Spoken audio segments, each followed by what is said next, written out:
Hey, SubjectPlatinum here, and today I'm going to be showing you how to make an intro on Cinema 4D. And you can make these intros 3D, 3D intros on Cinema 4D. Well, let's start. Firstly, what you want to do is make a text. Text can be made by one of these two ways. You could go to MoGraph, which is at the top, and click MoText. That's a quick way to get your text. But the disadvantage of this is the edges aren't really that smooth. So another way to do this and avoid that disadvantage is go to your splines and go to text. Once you got this text, you go to your NURBS and extrude NURBS. Drag the extrude NURBS onto the text. Drag the text onto the extrude NURBS, which gives it the same kind of effect as the MoGraph text. Okay, so I'm going to use MoGraph text because it's easier.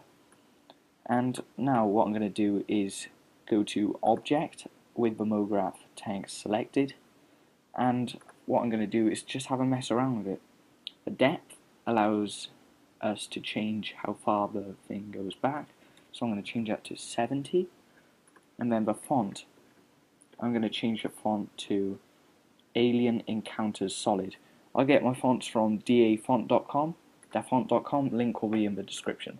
Okay, so subdivision, this is how many times the text is depth is split up into parts. I usually use 12 because it's a nice number to use, and with round text it kind of gives it the effect. Okay, so once you've done that, you might want to change the text what you want it to have. I'm going to change mine to Alex because that's my name. You might want to change it to SubjectPlatinum, which is my YouTube. You want to change it to your YouTube, or whoever you're making the intro for.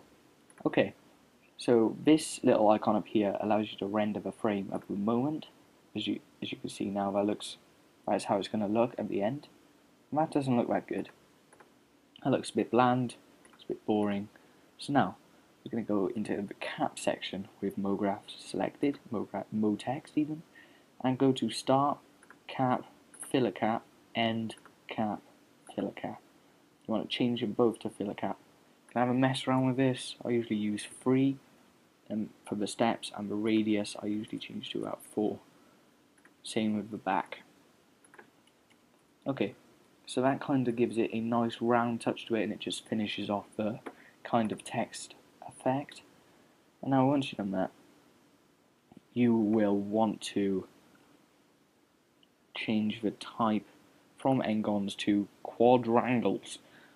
This kind of divides the shape up into different quadrangles, and if you use effects and stuff, it can send them off in all different kinds of directions and make it really cool. Okay, so that's the advantage of that. Okay, now you want to go to this little pane by here, this little icon, and click floor. This adds a constant floor all the way back here to your intro, as you can see. But that doesn't look too good. It doesn't really look like a floor. It looks more like a background. So to make this not look like a background, is go to your light and add a light. Now you want to move this back to where you want it and up so you can get a little glimmer onto the floor. Like so. And as you can see, that is a vast improvement already. But we're going to improve it a lot more. Okay, so with the light selected, go to General and then go to Shadow.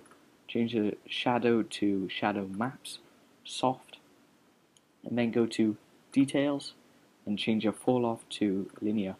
And make sure this changes the size. Make sure it is pushed back behind the text so you can see all of it. Okay, so that looks quite nice. You can move the text forward so it looks a bit more nicer, if you know what I mean. There we go. So that looks quite nice at the moment. It looks pretty nice, in fact. That looks quite nice. So now once you've done that, is you will need to change your render settings.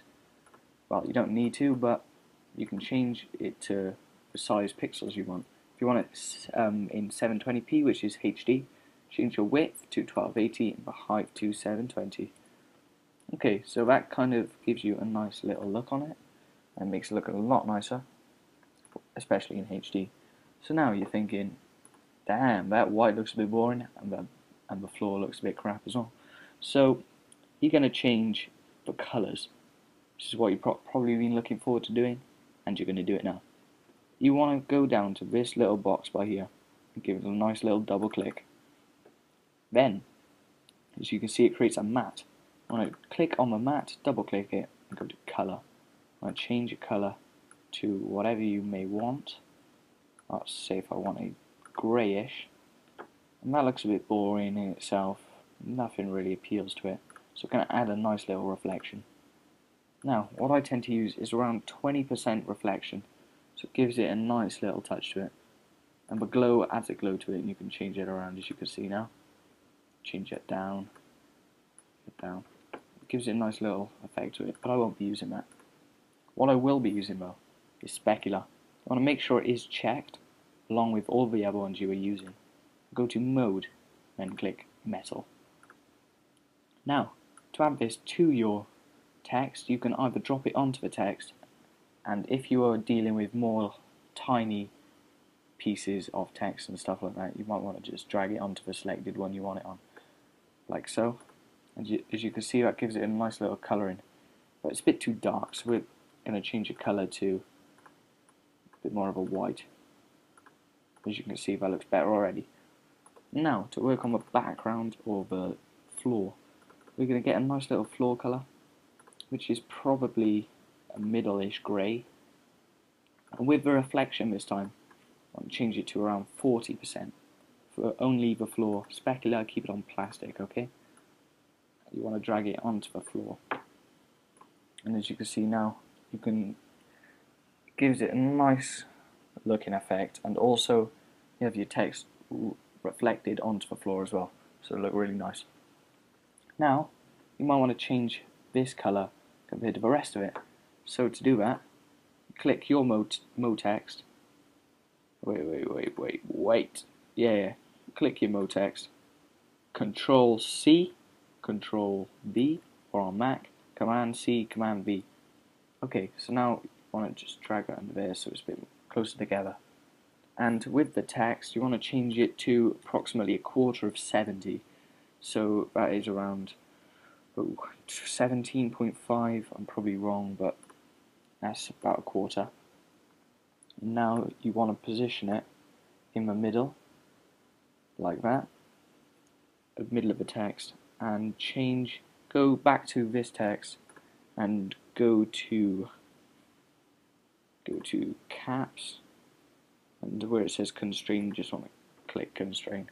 So now as you can see, it's got this sort of nice little touch going along there. So now we can change that to any colour you want. I'm going to have a nice coloured blue, a bit of a reflection. Let's have a 20% reflection on that blue. And the glow, I'm going to have it quite high. Let's have it on about 50% and about 120%. It tells me I've done something wrong, but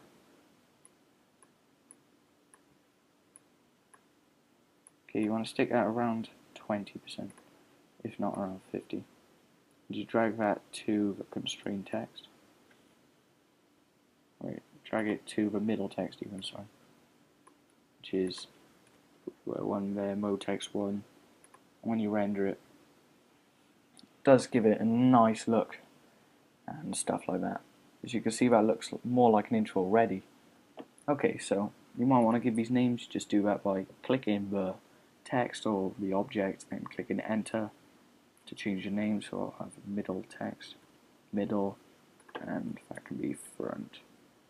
Why am I spamming? It's probably right. Hopefully it's right. Okay, so now as you can see, that looks quite nice. But now you're thinking, oh, it's not much of an intro, it's not moving. I'm going to get it to move now. Okay, so you click your camera icon, click camera, go to this little toolbar by here and go cameras, use camera, and that'll bring it up to the shaded grey area so you get the full resolution. And now, this is where it might get tricky for some of you, might get easier, but this is the most time consuming part of the intro. It's getting it all looking tippy top.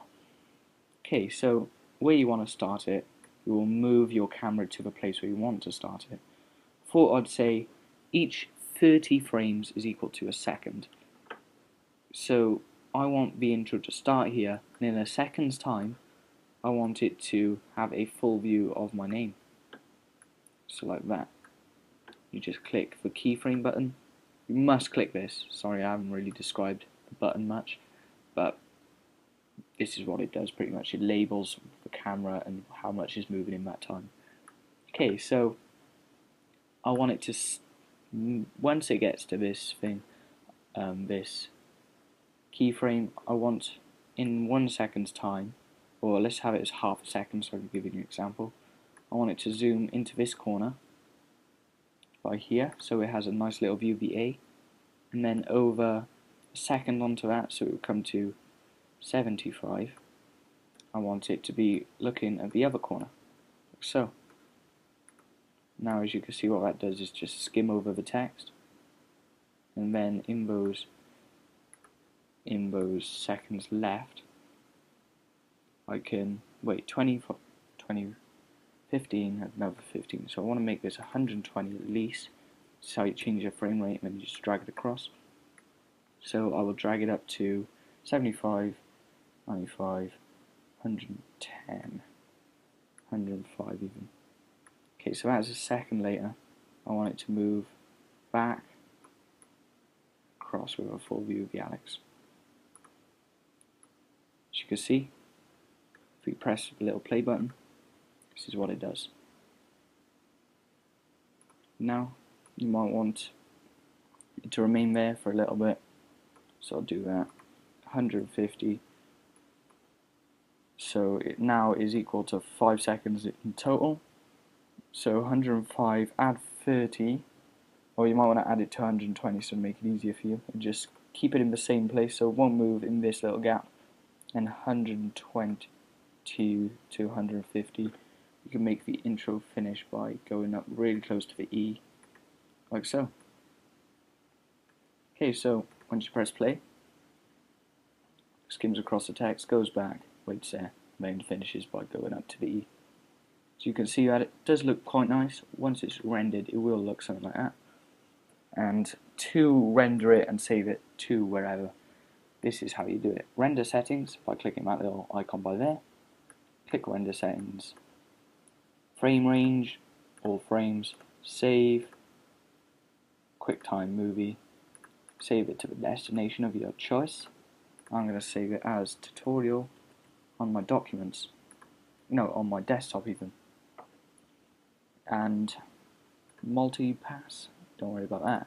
Anti-aliasing, you want to change this to best from geometry and put it as 8 by, well, if you have a really fast computer, 16 by 16 is recommended for you guys.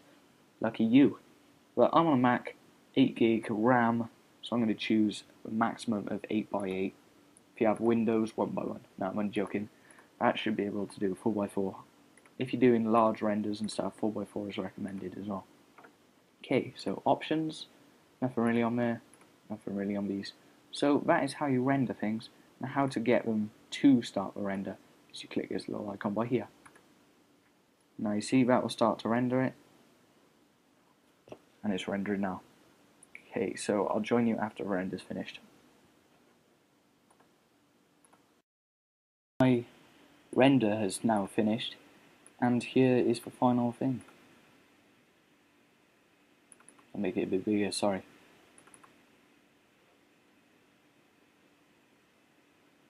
It's a little bit small, that's a bit tick and neck, isn't it? Alright, so this is my final thing.